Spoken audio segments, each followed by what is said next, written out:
O nosso cérebro, sem dúvida alguma, é o órgão mais poderoso e essencialmente incrível que existe em nosso corpo.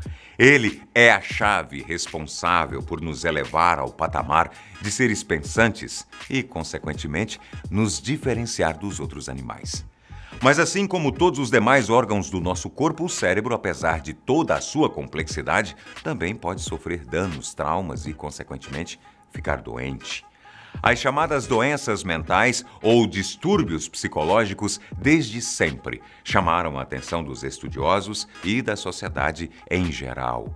Muitos séculos foram necessários para entendermos a complexidade dessas desordens e o que é que realmente pode acontecer à cabeça de um ser humano. A psicologia, psiquiatria e a neurologia são as áreas do conhecimento que se desenvolveram apenas para estudar e tentar compreender esses fenômenos, que podem ocorrer graças a fatores biológicos, como a predisposição genética, a fatores psicológicos, como expectativas e medos, a fatores socioculturais, como padrões comportamentais da sociedade e, por fim, graças a um último fator que são eventuais traumas ou acidentes cerebrais. No final das contas, o que pode acontecer dentro da mente humana ainda continua sendo um enorme mistério. Existiriam limites para esses transtornos? O quão longe um ser humano seria capaz de ir graças às suas desordens mentais? Quais são os comportamentos mais atípicos e assustadores que uma pessoa seria capaz de desenvolver? É isso que você vai descobrir hoje, nesse O Porquê das Coisas. Eu sou Antônio Bocco e seja muito bem-vindo mais uma vez.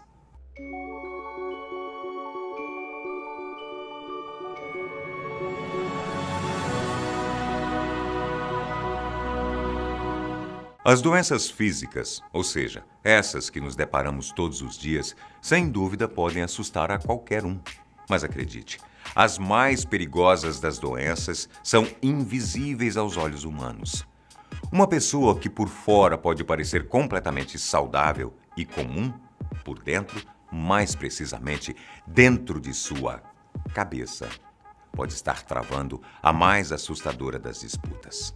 A luta para conseguir manter o controle de si mesmo e garantir a sua sanidade mental. Estudos realizados entre 1991 e 1996 mostraram que uma média de 32 a 65% dos adultos sofreram ou ainda sofrerão com algum distúrbio mental. Por mais que esse dado possa parecer realmente assustador, o que acontece é que certos transtornos, como as fobias, depressão, a dependência de substâncias químicas, a ansiedade e a hiperatividade, por exemplo, são muito mais comuns do que gostaríamos de imaginar. Mas, sem dúvida, o que é ainda mais assustador em tudo isso não são esses transtornos que atualmente são relativamente fáceis de se diagnosticar e tratar, mas sim aqueles distúrbios que são raros, quase desconhecidos, mas que escondem verdadeiras atrocidades como suas consequências e sequelas. Transtornos esses que são tão preocupantes e cruéis com seus portadores que podem facilmente arruinar a vida de quem o possui e levá-los a viverem afastados da sociedade ou até mesmo a serem considerados pessoas loucas e perigosas. Bem, agora nós vamos te apresentar a 6 deles. Número 1. Transtorno de identidade dissociativa. O transtorno de identidade dissociativa também é conhecido como Síndrome da Personalidade Múltipla. Ele é considerado raro, mas é tão peculiar e assustador que acabou sendo explorado por várias obras da ficção, no cinema e até na literatura. Esse transtorno foi estudado seriamente pela primeira vez já no final do século XIX, por ninguém mais e ninguém menos do que Sigmund Freud. Ele se caracteriza pela criação de várias personalidades que podem existir dentro da mente de um único indivíduo. As pessoas que sofrem com esse transtorno podem não saber que possuem outras personalidades, mas frequentemente a vítima perde o controle do próprio corpo e quem passa a comandá-lo é uma outra personalidade que vive ali, em algum lugar daquela mente. As personalidades, por sua vez, podem saber ou não umas das outras. elas contam com gêneros e identidades diferentes, as suas idades podem variar, indo desde crianças a um senhor idoso. A nacionalidade, que inclui sotaque e conhecimentos específicos culturais, também variam.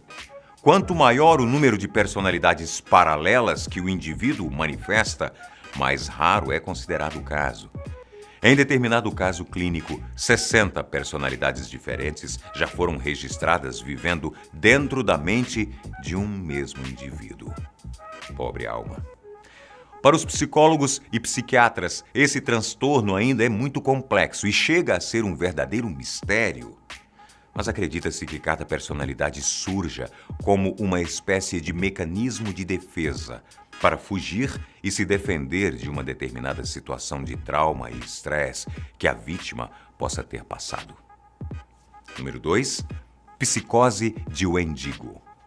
Apesar de sofrer oposições na sua classificação como transtorno mental, a psicose de Wendigo é popularmente conhecida e já foi tema de vários filmes e obras literárias também. O nome tem origem em uma lenda indígena da América do Norte. Segundo essa mitologia, o Wendigo seria um homem que, após passar muita fome durante um inverno muito rigoroso, teria se alimentado de seus companheiros de tribo e pegado verdadeiro gosto em comer carne humana. Após o ocorrido, segundo a lenda, o Wendigo teria ganhado dons especiais e se transformado em um verdadeiro monstro. Por esse motivo, a psicose de Wendigo é um distúrbio que pode se desenvolver principalmente por fatores culturais e se caracteriza pelo prazer e necessidade de cometer canibalismo. Apesar de já ter sido registrado com uma certa frequência em regiões isoladas, onde a cultura incita e até permite esse tipo de ato, a comunidade médica ainda discute se o canibalismo, ou seja, a vontade de comer carne humana, pode ser considerado um distúrbio mental ou uma consequência das influências culturais. Número 3. Síndrome de Cotard. A síndrome de Cotard é uma desordem extremamente rara, porém absolutamente possível. A mente de quem desenvolve essa síndrome acredita piamente de que está morto. Isso quer dizer que depois de desencadear essa desordem, o portador da síndrome de Cotard vive a ilusão de que morreu e que tudo que vê ao seu redor nada mais é do que o outro lado, uma outra realidade que existe no pós-morte. A síndrome recebeu esse nome por ter sido estudada pela primeira vez pelo neurologista francês Jules Cotard, em 1880. Desde então, poucos estudos de caso foram feitos sobre o transtorno. Porém, a descrição de um deles nos ajuda a entender o que é que se passa na cabeça de quem desenvolve a síndrome. Em janeiro de 1990, um jovem recebeu alta hospitalar do Hospital de Edimburgo, na Escócia. E logo em seguida, ele foi levado pela mãe para uma viagem à África do Sul. O jovem, que não pôde ter o seu nome divulgado, acreditava com toda a sua certeza de que havia morrido ainda na Escócia, no hospital que estava internado, e que a sua mãe era, na verdade, um espírito que havia guiado para o inferno. Ele chegou a correlacionar as altas temperaturas do país africano que tinha visitado com o calor que fazia no que ele acreditava ser o inferno. Casos assim, apesar de raros, podem ser tratados até a vítima acreditar mais uma vez que sim, continua viva. Número 4. Síndrome de Capgras. O que você vai escutar agora até pode soar como a cena de um filme. Mas esse tipo de situação é extremamente possível e real para quem sofre com a síndrome de Capgras. Esses pacientes vivem a ilusão de que algum parente ou conhecido próximo foi substituído por um sósia, ou seja, um impostor que quer lhe fazer algum mal. Essa desordem é rara, mas é ainda mais comum em pacientes que já sofrem de esquizofrenia ou demência após um trauma cerebral. O que torna a síndrome de Capgras tão curiosa aos olhos de quem está de fora dessa dura realidade é o fato do paciente que a desenvolve conseguir identificar normalmente qualquer pessoa do seu grupo familiar ou de amigos, mas cismar que uma em específico, geralmente alguém próximo como pai, mãe ou cônjuge, realmente foi substituído, A desordem também pode gerar confusão mental e imensa aflição, uma vez que, para quem sofre com ela, todos estão sendo enganados pelo impostor, menos você, que é a vítima. Número 5. Licantropia clínica. Outro caso raro de síndrome psiquiátrica é a chamada licantropia clínica.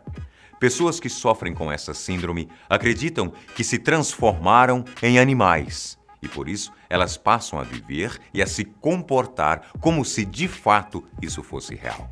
Há pessoas que desenvolveram a licantropia, mas ao invés de criarem a ilusão de serem um animal em específico, que é o que geralmente acontece com esses pacientes, elas simplesmente acreditavam que eram lobisomens ou seres animalescos fictícios de lendas e mitologias. Um dos pacientes mais famosos dessa condição é Nabucodonosor, um rei do Império Neobabilônico que é mencionado na Bíblia. No livro de Daniel, diz que o rei foi levado dos homens para que realizasse seu desejo de comer grama como um boi. Esse tipo de síndrome geralmente está associado a outros transtornos mentais e faz com que o paciente desenvolva hábitos como andar de quatro, comer alimentos inadequados para humanos, dentre outras coisas que de fato os caracterizem como animais. Número 6. Síndrome da mão estrangeira. A síndrome da mão estrangeira também pode receber o nome de síndrome da mão alienígena. É um transtorno raro e crônico, por isso, ele não possui cura. As pessoas que sofrem com essa condição desenvolvem a ilusão, geralmente após um AVC ou trauma cerebral, que a sua mão possui uma mente própria e, consequentemente, vontades próprias. Eles se consideram incapazes de controlar o seu próprio movimento. E, por esse motivo, podem também desencadear outros tipos de transtornos, como a síndrome do pânico, por exemplo, uma vez que para eles estão fadados a conviver com uma mão que pode ser perigosa e traiçoeira. A mão agarra coisas, se nega a segurar objetos, se move ao redor do rosto do paciente e realmente parece agir contra a vontade do indivíduo que a possui. Mas ainda assim, o paciente se revela sensível à dor ou a impulsos que podem atingir esse membro. Mas então, dentre essas 6 desordens, qual é a pior delas na sua opinião? Conta isso e muito mais pra gente aqui embaixo nos comentários. Eu vou ficando por aqui, mas te aguardo para muito mais aqui no Porquê das Coisas. Até lá!